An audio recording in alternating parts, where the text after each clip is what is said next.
pernah berbuat dosa, silahkan duluan lempar dia pakai batu. Ternyata kan nggak ada tuh laki-laki yang waktu mau menghakimi dia tuh berani ngelempar batu untuk perempuan ini kan. Itu pribadi Mami. Tapi Mami tolong supaya saya nggak punya beban kalau ada apa-apa dengan saya besok. Pelukan dia itu yang bisa kasih kita energi yang nggak bakalan kita dapat dari vitamin model apapun. Itu akan, Mbak. Lama-lama menurun itu. Gitu ya, penerimaan diri kita yang nggak bisa kita kita nggak bisa nerima diri kita sendiri. Kayak saya Mbak, saya kan waktu itu ikut apa ya?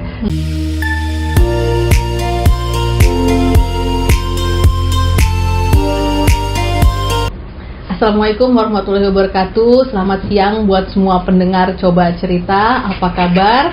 Nah, kita ketemu lagi di podcast gue Coba Cerita. Dengerin yuk. Nah, bersama narasumber siang ini yang namanya Mbak Devi. Apa kabar Mbak Devi? Alhamdulillah, puji Tuhan, baik-baik Mbak Lia. Sehat ya Mbak Devi ya? Sehat. Nah, sebelum Mbak Devi berbagi cerita tentang pengalamannya, bagaimana dia survive dan bagaimana dia bisa menginspirasi teman-teman semua, mungkin Mbak Devi bisa cerita dulu siapa sih Mbak Devi dan hari ini mau membahas tentang apa nih kira-kira? Selamat siang teman-teman semua, nama saya Devita. Saya adalah orang yang hidup berdampingan dengan HIV. Saya terdeteksi positif HIV 2015, tanggal 15 Mei 2015. Wih, kok bisa tepat gitu ya Mbak Devi ya? Ya 15, itu. 15. Itu pasti ada rencana Tuhan. Pasti. Ya. Nah, awal-awal saya tahu terdeteksi positif HIV memang bukan satu hal yang mudah, karena bukan berarti saya tidak tahu tentang HIV. Saya juga kan, saya mengajar di LP, saya mengajar di LP Cipinang Kriminal. Waktu itu saya juga mengajar di LP di Nusa Kambangan, di Kembang Kuning. Saya banyak di Binkernya, bimbingan kerja untuk narapidana. Di samping itu saya juga sempat nanganin warga binaan yang positif juga. Oh, berarti Mbak Devi ini memang bergerak di bidang sosial, berbagi, sharing. Saya social worker lah istilahnya. Nah, jadi saya sebelumnya saya sudah tahu HIV itu seperti apa. Saya sudah tahu. Tapi pada saat itu saya belum ODA positif, belum HIV positif. Nah, pada saat saya terdeteksi, saya tahu saya positif. Waduh, ternyata Mbak, saya shock juga. Dalam arti kata, dulu saya bicara tentang HIV tidak ada beban gitu. Iya, ya kan? Saya nggak tahu rasanya seperti apa. Tapi pas saya terdeteksi positif, saya itu dunia macam kayaknya terbalik-balik Mbak. Terbalik-balik dalam arti kata, loh kok saya jadi begini gitu. Bagaimana nanti saya ngadepin keluarga saya, orang tua saya gitu. Terus saya introspeksi diri saya sendiri, saya bisa dapat ini dari mana ya? Karena maaf, saya bukan orang yang wanita malam saya bukan orang yang pekerja seks lah, bukan ya, latar belakangnya saya hanya wanita seperti itu. Saya hanya seorang wanita. Saya bekerja di kantor, terus saya juga seorang ibu rumah tangga. Jadi waktu itu saya benar-benar yang terpuruk, sangat-sangat terpuruk. Saya nggak bisa nerima keadaan saya saat itu, karena saya jauh dari keluarga. Saya tinggal di Papua, jadi saya bingung gitu. Bagaimana saya bisa begini gitu. Terus saya ngadepinnya, ngejalaninnya harus seperti apa. Yang ada berkecamuk di pikiran saya itu, saya harus bicara apa dengan keluarga saya nih. Oh, itu dulu hal pertama yang terpikir itu yang keluar. Saya harus, karena dokter bilang kamu perlu dukungan. Kok harus ada dukungan dari pihak keluarga, nggak bisa sendiri gitu. Terus untuk memotivasi katanya gitu kan. Jadi itu saya betul-betul yang bagaimana ya Mbak, kayaknya dunia saya sudah berakhir nih. Saat itu berkata seperti itu ke diri sendiri. Saat itu. Tapi seiring dengan berjalannya waktu, saya didampingin sama dokter. Karena pada saat saya mau periksa, dokter Felvi itu tanya, Ibu tahu HIV? Ya saya tahu, saya bilang gitu. Saya bicara enteng karena saya sedikit lah saya mengerti, karena saya nanganin teman-teman warga binaan juga. Jadi saya pikir nggak masalah gitu. Tapi setelah kan kita kalau sebelum diperiksa kita harus konseling dulu kan, kita dikonselingin gitu. dulu, istilahnya diedukasi lah. Diedukasi, ya. Jadi saya yakin gitu loh, Pak. Setelah ambil darah, oke, tanda tangan kan, kita harus tanda tangan. Sudah tanda tangan, ambil darah, periksa, kita tunggulah cuma 20 menit. Setelah hasilnya keluar, saya dipanggil dokter lagi, dokter tanya, siap dok, percaya diri lah Mbak, aku percaya diri, yakin gitu. Maaf motong. Maksud tuh apa yang terasa makanya sampai akhirnya gejala awal tuh seperti apa? HIV itu tidak ada gejala Mbak. Jadi Mbak waktu itu kok tahu akhirnya punya kesimpulan pengen ke dokter, pengen ngecek tuh kenapa? Jadi gini, awalnya saya tidak pernah, namanya perempuan kan pasti suka keputihan gitu ya Mbak. Saya kok keputihan terus gatel gitu. Ini seumur-umur saya nggak pernah ngalamin hal itu gitu loh Mbak. Jadi saya pergilah ke puskesmas, memeriksakan diri lah, karena kan kita perempuan harus pap smear segala kan ya Mbak, untuk menjaga lah gitu. Jadi saya periksa, ternyata kan dok ini kok saya gatel, keputihan begini-begini. Oke, periksa dalam, dokter bilang, Bu, ini IMS. Hah? IMS-nya? Iya. Maksudnya dokter infeksi menular seksual. Iya. Aduh. Tapi saya coba menenangkan diri. Saya tidak mau berusaha menghakimi orang lain dulu, nggak mau panik gitu ya. Mbak, ya udah. Terus jadi gimana dok? Oke, saya kasih obat begini-begini. Tapi maksudnya ini infeksi IMS-nya apa? Ini masih stadiumnya ringan, bukan spiris kan? Bukan, katanya. Oke. Habis itu saya dokter bilang, tapi Bu, karena ada IMS, bagaimana kalau PITC? Maksudnya periksa tes HIV-nya. Oke, saya bilang gitu. Nggak apa-apa dok, nggak masalah kan? Tidak. Karena kan kalau mau tes HIV, ibu harus tanda tangan gitu. Oh gitu. Harus tanda tangan. Oh tidak apa-apa dok. Jadi kita diedukasi dulu, dikonselingin dulu Mbak. Oh tapi dia dokter tuh tidak menanyakan tentang latar belakang atau apa gitu nggak? Tidak. Dia kan tahu. Dia tanya, ibu bekerjanya apa? Saya tadinya saya bekerja di salah satu PT, saya manajer area di sini. Terus sekarang saya ibu rumah tangga gitu. Oh jadi maaf Bu, ibu bukan pekerja malam tuh. Oh bukan, saya bilang gitu. Oke. Jadi saya periksa tes ambil darah gitu dok. Kan nggak lama hasilnya. Iya saya tahu dokter. Udah. Nah, setelah hasilnya keluar saya dipanggil. Kan, oke masuk gitu. Ya gimana dok? Ibu yakin kan ya? Ibu mengerti tentang HIV? Iya dok, saya ngerti, saya paham.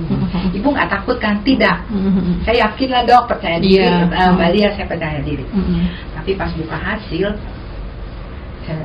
ibu reaktif. Hah? Yakin dok? Iya. Mbak Lia, itu saya pingsan.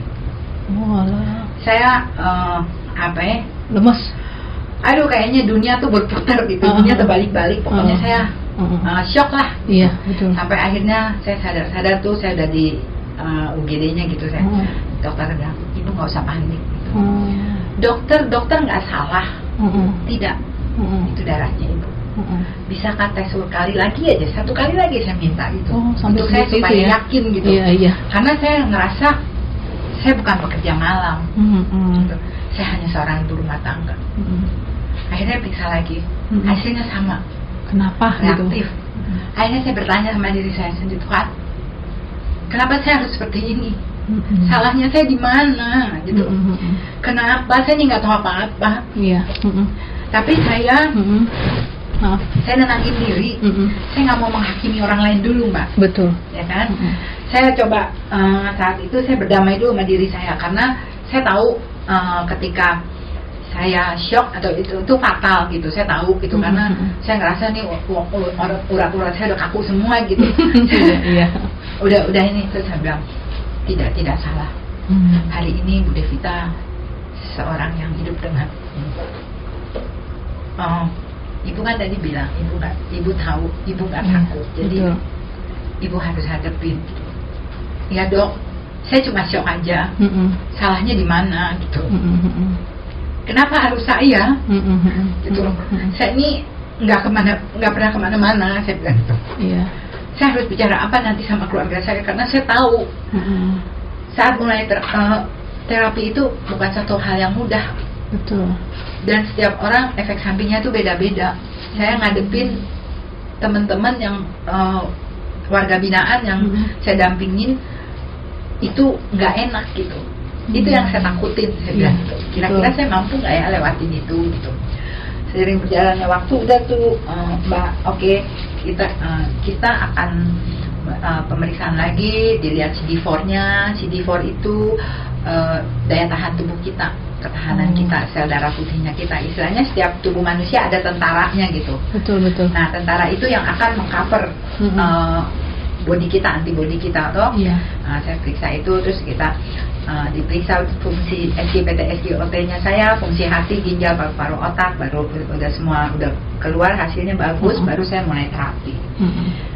Saya ditangani dokter Sokal di RSUD Manokwari. Dokter bilang setiap orang efek sampingnya beda-beda, tapi kok punya Tuhan toh, jadi kok nggak usah takut. Toh, hidup matinya manusia tuh di tangan Tuhan. Ya kan? Jadi kok harus berani hadepin kenyataan hidup. Dok, saya di sini nggak ada keluarga. Saya tahu, tapi masih ada kita yang peduli, maksudnya dokter, suster gitu. Saya belajar meyakinin diri saya sama mereka dulu. Kira-kira bener nggak apa yang diomongin dokter nih? Dia akan ngedampingin saya, akan nuntun saya sampai saya bisa mandiri gitu, sampai saya bisa kalau dalam bisa settle lah di penyakit ini gitu loh, Mbak Lia. Jadi udah memang awal saya terapi itu akhirnya ketakutan saya jadi kenyataan gitu. Oh, justru jadi kenyataan. Jadi dalam arti kata gini, setiap obat itu kan ada efek samping. Efek sampingnya di tubuh kita kan beda-beda, Mbak Lia. Beda-beda. Jadi saat itu saya muntah-muntah. Muntah-muntah. Jadi kayak orang cancer sama ya? Iya. Terus saya pusing kan, saya minum obatnya malam. Dokter kan kasih tahu obat ini harus diminum tepat waktu. Kalau kau mau sehat, tidak boleh bolong, nggak boleh ada putus-putusnya. Ikannya harus rutin, di dosisnya tepat, jamnya tepat. Jadi saya pilih, saya minum obat tiap jam 11 malam saya minum. Gitu. Jadi pas awal saya minum, mulailah itu apa yang saya takutin bener-bener ada di dalam diri saya, maksudnya terjadi gitu, Mbak Lia ya. Saya muntah-muntah, saya kayak orang mabok, kalau mau jalan ke kamar mandi aja jatuh, pusing kayak muter gitu, Mbak. Pokoknya nggak enak. Terus setiap minggu saya harus ke rumah sakit, ke dokter, karena setiap efek samping harus diobatin. Ada penanganannya berbeda-beda. Ada efek samping harus diobatin. Jadi terus kulit saya gosong semua, angus, hitam-hitam. Itu efek sampingnya ya. 1 tahun lebih saya nggak berani ngaca, Mbak. Saya nggak berani karena saya kayak monyet, hitam semua gitu. Bener-bener hitam banget? Iya, hitam gitu, Mbak. Pokoknya ngeri lah gitu. Kulit saya nggak bersih kayak gini gitu. Tapi dokter bilang nggak apa-apa, ini hanya sementara. Ini hanya sementara. Yang penting kok teratur berobat, kalau ada keluhan cepet-cepet datang ke rumah sakit. Jadi hampir setiap minggu tuh saya ke rumah sakit. Dok, ini keluhan saya ini lambung saya begini, Dok. Terus saya kayak vertigo gitu. Ini kosong-kosong. Ya udah, itu 1 tahun lebih, Mbak. Sampai saya tuh sampai saat ini saya minum obat udah nggak ada efek samping. Jadi kayak biasa aja minum gitu loh, Mbak. Kayak biasa aja. Nah, di sini yang saya mau mau cerita gitu, bahwa kita perempuan nggak usah putus asa gitu. Perempuan yang hidup berdampingan, ya, karena kita juga kan korban ya. Tapi sebetulnya bukan untuk korban aja, ya, untuk teman-teman yang lainnya. Nggak usah takut dengan HIV, karena HIV itu bukan akhir dari segala-gala kehidupan kita. Kita masih bisa survive gitu. Maksudnya bisa sama dengan orang-orang yang tidak terdeteksi HIV gitu. Kita bisa berkarya, kita bisa berprestasi gitu loh, Mbak Lia. Jadi nggak perlu takut gitu. Jangan karena kita terdeteksi HIV terus pikirannya, oh saya pasti mati. Semua manusia pasti akan mati, ya kan? Akhir dari kehidupan kita adalah kematian, gitu. Nah, kita nggak perlu takut, jalanin aja, kita terima aja gitu, istilahnya. saya cuma mau bilang, kita yang penting satu, kita berdamai dulu sama diri kita sendiri. Caranya? Kita belajar menerima kenyataan kita. Karena waktu saya sih memang nggak langsung secepat itu ya Mbak. Saya butuh waktu 2-3 bulan waktu itu ya. Saya butuh waktu untuk saya berdamai dengan diri saya sendiri, bahwa hari ini, saat ini, saya bukan saya yang dulu. Saya bukan seorang Devita yang apa ya, gagah gitu loh. Saya dulu pekerja sosial, saya banyak masuk ke daerah bencana kayak gitu di bawah Koalisi Perempuan Indonesia. Saya bukan seperti dulu lagi. Tadinya awalnya pemikiran saya gitu. Saya dulu gagah waktu tsunami Aceh. Saya waduh pokoknya hebat banget gitu loh Mbak. Wonder Woman lah, kayak Wonder Woman. Iya. Dengan itu saya ngerenung gitu. Apakah saya masih bisa seperti itu? Terus saya ini hidup di perantauan gitu. Bagaimana caranya saya bisa bicara dengan keluarga saya? Karena saya butuh support dari keluarga saya gitu loh. Butuh support, butuh orang yang bisa meyakini saya, memotivasi saya untuk saya nggak boleh terpuruk gitu. Iya, betul. Saat itu saya ngerasa saya kayak jadi sampah gitu loh Mbak. Aduh, saya kayaknya nggak berguna ya. Kenapa jadi begini gitu? Tapi itu saya ketemu teman-teman yang lain, mereka bisa survive gitu. Saya tanya sama mereka, ada teman dari Sorong itu, kok bisa begitu, bagaimana? Dev begini. Saya belajar dari mereka.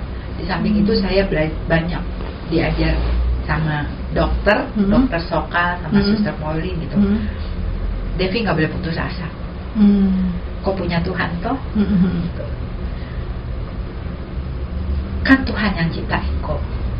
Jadi semua apa yang terjadi saat ini kembaliin sama yang kau punya pencipta. Kau tidak bisa jalan sendiri, nggak bisa pakai kekuatan sendiri, logika sendiri, tidak bisa. Jadi semua harus dikembaliin lagi ke sana, ke Tuhan pencipta kita. Yang lebih penting kita berdamai dulu sama diri kita Mbak. Kita belajar menerima. Hari ini saya adalah orang yang hidup dengan HIV. Bukan berarti saya sampah masyarakat, bukan berarti saya ada yang sekarang ini saya merugikan orang, gitu. Tidak bermanfaat untuk orang lain. Ternyata itu pikiran itu memang saya sempat ada pikiran seperti itu, tapi ternyata tidak Mbak. Setelah saya dilatih sama Sorong Sehati di bawah iniannya Spiritia, kita jadi pendamping sebaya. Oh ternyata saya masih bisa berguna untuk teman-teman sama Odif lah Mbak. Saya memotivasi mereka. Kok tuh sama saya sama, kita sama, kita dua sama-sama reaktif, sama-sama minum obat. Saya bilang toh, cuman mungkin jalan ceritanya beda. Setiap orang punya jalan alur cerita beda-beda. Saya bilang gitu ya, gak usah putus asa gitu. Karena emang gak gampang, tidak semudah itu. Apalagi ketika orang tahu bahwa kita orang yang hidup dengan HIV, pasti kita akan distigma orang, didiskriminasi orang, dipandang dengan sebelah mata, ya kan Mbak? Misalnya, itu pasti perempuan gak benar gitu. Saya cuma belajar dari pendeta saya yang menilai itu semua Tuhan. Itu sekalipun kayak di Alkitab bilang pelacur nih yang ketahuan dia jadi pelacur tuh Mbak, kan mau dihukum rajam tuh, mau dilempar nih batu nih. Tuhan Yesus kan bilang, siapa yang nggak pernah berbuat dosa, silahkan duluan lempar dia pakai batu. Ternyata kan nggak ada tuh laki-laki yang waktu mau menghakimi dia tuh berani ngelempar batu untuk perempuan ini kan. Jadi di situ pendeta saya bilang gitu. Dokter Sokal juga dokter yang istilahnya anak Tuhan yang selalu nginiin pasien-pasiennya dengan dari segi spiritual tuh, dari segi agama juga dikuatin gitu. Dia bukan mengkristenisasikan, tidak, dia selalu istilahnya ambil garis besarnya aja. Kau punya Tuhan, kau punya kitab, kalau kau Muslim kau baca Al-Quran, kau dengar tuh ustadz-ustadz ceramah tapi yang positif gitu. Kalau kau Kristen kau silahkan ke gereja, kau bisa konseling sama pendeta kayak gitu. Jadi dari situ saya mulai pelan-pelan Mbak, saya bangkit, nggak gampang Mbak, untuk saya istilahnya mau berdiri gitu loh. Kita kayak anak bayi anak kecil yang baru belajar jalan kan Mbak, tertatih-tatih gitu. Membangun kepercayaan diri Membangun sendiri kepercayaan itu ya. diri itu tidak mudah, Betul. ya kan? Dengan orang di sekitar kita yang memandang kita dengan sebelah mata, gitu. Nah satu hal yang saya pikirin waktu itu, saya bilang sama dokter, kan dokter bilang, kau harus kasih tahu kau keluarga, tidak bisa kau sendiri begini, karena kau akan butuh dukungan mereka. Saya memang yang merawat kau dokter, tapi tidak bisa sepenuhnya. Tetap harus keluarga tuh tahu. Jadi saya bilang, maksudnya ini keluarga yang di Jakarta? Iya, keluarga orang tua saya gitu. Jadi saya bilang, ya pelan-pelan toh, kau berdoa sama Tuhan bagaimana caranya supaya kau punya kekuatan untuk bicara. Oke. Saya belajar, saya ngerenung, saya berdoa, Tuhan gimana ya caranya supaya saya bisa bicara, kasih tahu kondisi saya sekarang seperti ini gitu loh Mbak. Jadi itu mengalir ya Mbak, mengalir gitu. Emang saya ngerasa kayak ada kekuatan gitu ya. Setiap hari saya mikir gimana ya cara ngomongnya, gimana ya atau gimana.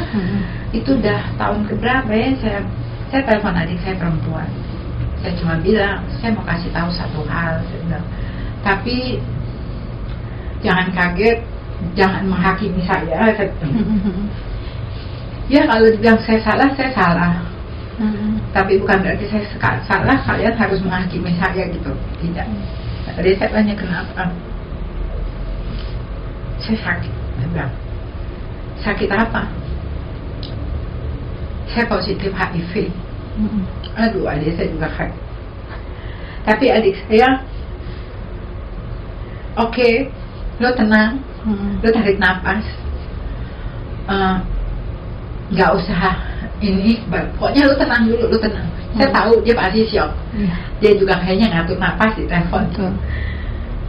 Maaf kalau selama ini saya udah ngerugiin, saya bilang gitu, maksudnya dengan adanya saya sakit itu saya malu gitu loh Mbak, maksudnya kan ini bagaimana nanti keluarga kalau tahu.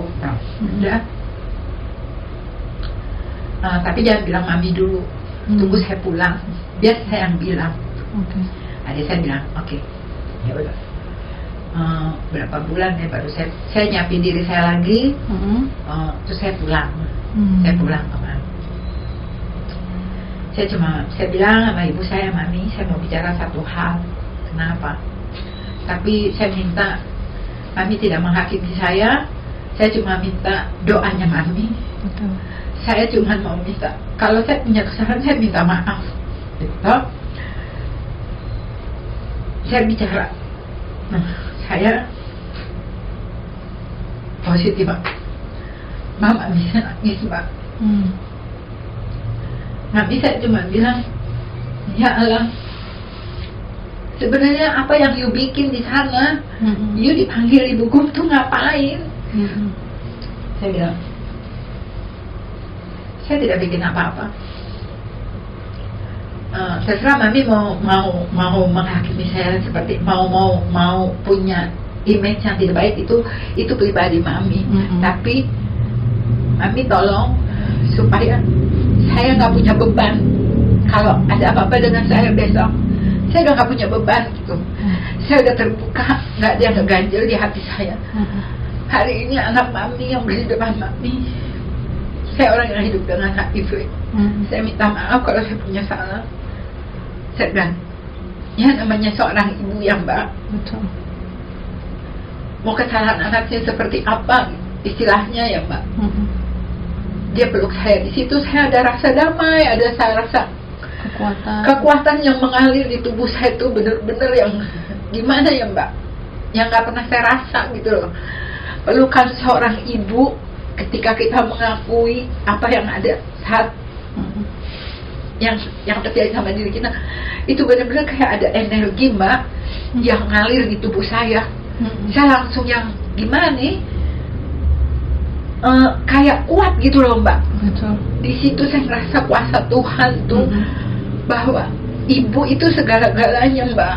Ibu tuh segala-galanya gitu. Pelukan dia itu yang bisa kasih kita energi yang nggak bakalan kita dapat dari vitamin mau model apapun. Itu gak akan Mbak.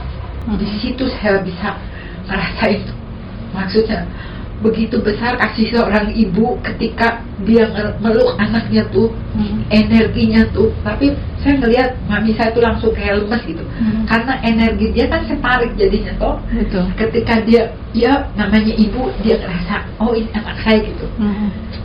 Di situ tuh Mbak saya ngerasa begitu besar kasih Tuhan tuh melalui ibu saya, yang mau maafin saya, yang mau nyalurin tenaganya, energinya ke saya, karena selama saya nggak pernah dapetin itu Mbak. Ya, dan dari situ tuh saya mulai apa ya, menata diri saya, menata hati saya, pikiran saya. Terus mami saya nggak peduli sama orang lain, yang penting ibu saya. Ketika ibu saya bilang biar bagaimana you tetap anak mami. Aduh Mbak, di situ tuh nggak ada kasih yang lebih besar daripada kasih seorang ibu Mbak, nggak ada. Udah dari situ saya merasa saya punya kepercayaan diri saya timbul lagi, bangkit gitu. Iya ya, apa yang dokter bilang itu betul. Betul Mbak, karena ketika kau mengaku, ketika kau istilahnya merendahkan diri lah ke orang tua nih, terserah dia mau marah apa nggak, saya terserah lah istilahnya.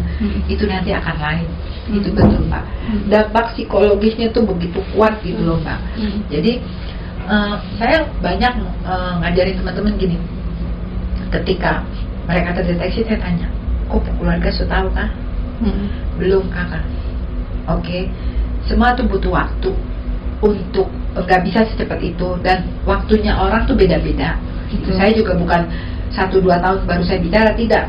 Saya bicara itu di tahun ke-4 lah. Saya baru bisa bicara. Saya terbuka. Setelah saya ngelewatin masa-masa sulit saya, karena saya nggak mungkin saya cerita ke ibu saya dalam kondisi saya yang bukan yang kayak gini gitu. Jadi saya ketika saya pulang, kondisi saya tuh udah bersih, kulit saya udah bagus gitu, baru saya bilang. Karena saya nggak mau ketika ibu saya ngeliat saya kondisinya kayak gitu, saya nggak mau. Itu akan jadi pikiran juga buat dia toh. Betul. Jadi dia ngeliat, dia masa sih gitu. Dan memang minggu pertama dia 1 minggu itu dia nggak ngomong Mbak sama saya, dia diem aja. Saya tahu dia terpukul gitu, dia sedih gitu. Saya cuma diam aja gitu. Udah 1 minggu baru dia pulang gereja, dia panggil saya. Sebenarnya penyakit ini dari mana? Apa yang kau bikin mami? Terserah mami mau bicara apa sudah. Tapi saya cuma minta tolong, mami udah kasih saya energi, mami tidak usah tanya itu. Toh, karena kalau untuk saya flashback lagi ke belakang, saya akan semakin terpuruk saya bilang. Marah. Iya, saya akan marah dengan diri saya sendiri. Saya marah sama orang yang udah bikin saya seperti ini gitu loh Mbak. Ya udah, oke, ya udah sekarang yuk banyak berdoa gitu. Saya ada kekuatan lagi gitu loh Mbak.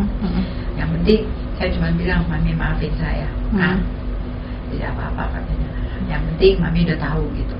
Mi, saya tidak peduli dengan orang lain. Gitu. Saya nggak merugiin orang lain, sama keluarga juga saya nggak terlalu ngerongrong kok. Saya bilang saya jalanin sendiri. Saya cuma mau mami doa untuk saya. Karena bukan materi uang yang saya minta dukungan mami, kasih sayang mami, support mami untuk saya. Itu yang bikin saya kuat. Saya bilang, kalau saya memang nggak punya uang nanti saya minta. Saya bilang gitu. Kalau saya nggak minta, nggak usah mami pikirin, nggak usah mami kasih. Saya bilang gitu sama mami saya. Udah Mbak, dari situ dia kalau saya di mana tiap hari pasti dia telepon, yuk gimana, udah makan, jangan lupa minum obat. Cuman ditanya gitu aja Mbak, itu udah seneng. Itu juga yang saya bikin ke teman-teman. Saya tahu nih, misalnya si A nih, dia minum obat jam 9, nanti jam 9 saya telepon dia, kok minum obat kok semakan, habis minum obat tidur, karena pasti kan pusing tuh Mbak, kalau yang baru-baru. Jadi saya kerjanya juga begitu. Apa yang mami saya bikin ke saya terapin ke teman-teman lain gitu. Itu yang bikin memotivasi dia. Jadi kita nangis sama-sama sama teman-teman gitu. Saya bilang kadang saya juga tahu mereka butuh pelukan gitu, karena Betul. saya ngerasa dari ibu saya kadang ya saya nggak ini, saya peluk dia, kok sabar, kok boleh menangis dengan saya bilang, tapi jangan lama-lama sedih gitu. Karena HIV ini ketika kita ngedrop, maksudnya stres, itu fatal nanti. Fatalnya gimana? Fatal istilahnya akan banyak IO gimana ya Mbak, semua kan adanya di mindset kita, di pikiran kita. Kita sehat aja, kalau kita stres nanti timbul penyakit lain. Betul. Ya kan?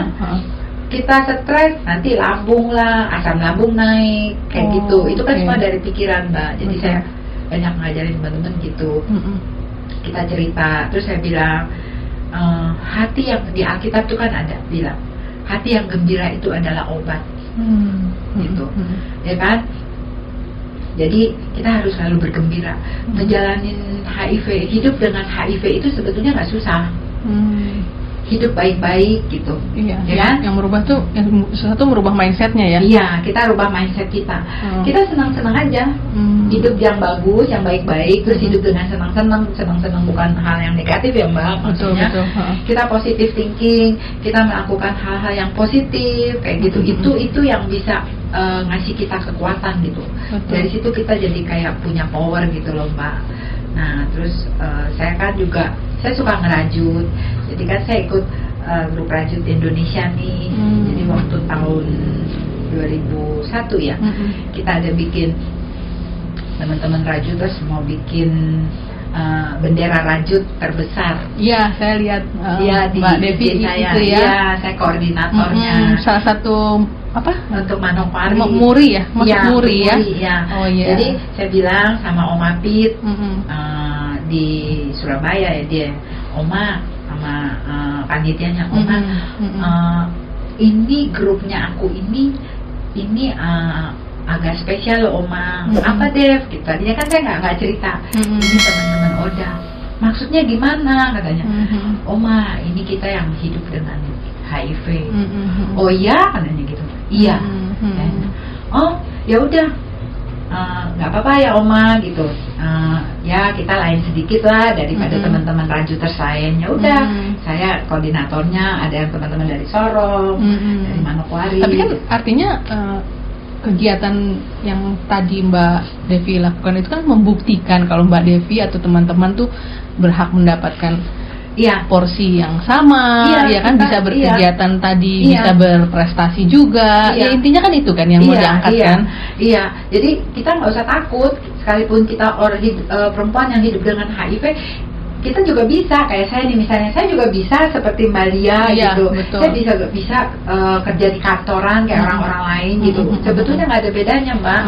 Sekarang kalau mau dilihat gitu, ketika saya tidak membuka diri, orang tidak akan pernah tahu saya orang yang hidup dengan HIV gitu loh. Oh jadi cara Mbak sekarang menemukan kayak sebuah rumus kali ya, bisa dibilang ya. Bagaimana caranya memotivasi diri sampai akhirnya saya bisa survive adalah justru saat saya membuka diri dan menerima. Iya, membuka diri. Itu satu hal ya Mbak. Kita belajar mengikhlaskan deh. Apa sih yang udah terjadi saat ini? Kalau kita nggak ikhlas, nggak ridho, ya susah dong Mbak. Iya ya. Istilahnya apa ya? Kita yang membatasi diri kita sendiri jadinya ya. Sebetulnya ya Mbak. Oke.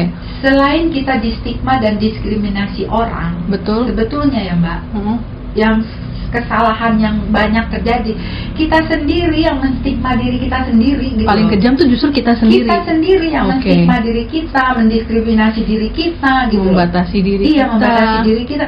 Dulu memang saya begitu ya. Maaf, ketika saya potong. Jadi sebenarnya bisa dibilang tingkat kematian atau kecenderungan untuk bisa sembuh itu justru sebenarnya bukan karena HIV-nya barangkali ya. Karena paradigma kita nih, psikis kita yang lama-lama menurun gitu ya, penerimaan diri kita yang nggak bisa kita nggak bisa nerima diri kita sendiri. kayak saya Mbak, saya kan waktu itu ikut apa ya, saya tahu PJS, Peduli Jiwa Sehat itu kan Blitar punya, namanya Mbak Norma nih, sama. Jadi kita ada pelatihan menulis Sokratis ya, itu. Jadi kita bisa nuangin ini kita melalui jadi salah satu terapinya dengan menulis. Oke, siap. Dengan menggambar. Kalau saya kan dengan merajut, saya suka merajut, saya suka nyulam pita. Pokoknya yang indah-indah lah. Karena dengan kita merajut, menggambar, melihat warna yang bagus-bagus itu, Mbak, itu adalah satu kekuatan ya Mbak, istilahnya apa ya, itu yang akan mengkikis paradigma kita yang nggak baik gitu loh Mbak. Itu yang saya frekuensi rasain. yang energi yang negatif juga terkikis. Negatifnya akan terkikis. Iya, itu yang betul. saya alami gitu ya Mbak. Dari situ kan saya bisa dapat penghasilan, saya ngerajutnya orang pada pesan topi, saya suka bikin topi, saya bikin tas kayak gitu kan dari sumbu kompor. Betul. Jadi saya ngajarin teman-teman kan kadang tanya, Kakak Dev katanya, Kakak Dev bisa begitu bagaimana kok terasa stres Kak? Sampai bilang yang nggak stres, waduh saya stres loh. Saya bilang nggak mungkin kalau saya nggak stres, tapi semua itu ada caranya. Itu harus step by step lah, istilahnya ada tahapan-tahapannya. Kalian nggak mungkin bisa langsung begitu. Saya juga dulu melewati proses itu, semua ada proses. Saya bilang yang penting ikhlas, kita ikhlas nerima nih. Oke, Tuhan, istilahnya ya Allah, hari ini saya adalah orang yang hidup dengan HIV. Saya cuma mau minta Tuhan, Allah tuh kasih saya kekuatan gitu loh. Jadi bersyukur ya setiap harinya. Mengucap syukur Mbak dalam segala hal, itu yang paling penting dalam hidup ini. Betul. Mau apapun kondisinya, saya selalu bilang Tuhan tuh baik gitu. Tuhan terlalu baik untuk saya. Karena Tuhan tahu kapasitas kita, kekuatan kita tuh Tuhan yang lebih tahu. Dia tidak akan memberikan cobaan di luar batas kemampuan kita. Betul. Ya kan? Dia tahu, dia kasih cobaan ini tapi kadang manusianya sendiri yang selalu, aduh Tuhan ini gimana sih, nggak sanggup gitu. Sebetulnya salah Mbak. Ketika kita bicara tidak sanggup, runtuh semua kesanggupan itu. Jadi kita harus bilang terima kasih Tuhan. Saya istilahnya atas semua yang terjadi, saya minta kekuatan dari Tuhan. Biar Tuhan yang membimbing kita lah Mbak, istilahnya. Iya betul. Karena ya kita banyak kalau di musik teman-teman saya ajarin istighfar. Istighfar itu perlu. Kalian mengucap syukur lah. Benar nggak Mbak? Iya.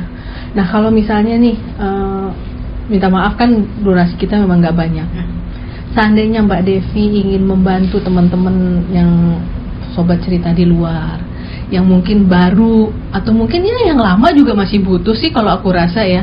Kira-kira apa kalimat motivasi yang bisa Mbak Devi bagikan hari ini? Kalau saya, satu, kita berdamailah dengan diri saya sendiri, dengan diri kita sendiri.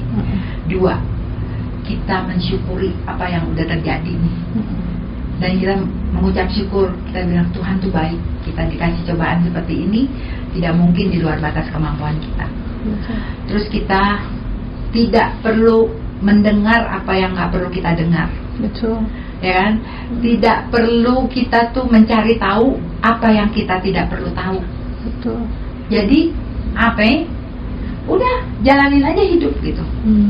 Terus kita harus bisa memaafkan orang, intinya ya Mbak, memaafkan orang yang udah membuat kita seperti hari ini. Kalau kita bisa memaafkan kesalahan orang, Tuhan pasti akan memaafkan kita dan memampukan kita, itu aja. Selama kita tidak bisa memaafkan, kita tidak akan bisa berdamai dengan diri kita sendiri. Wow, ya luar biasa sih.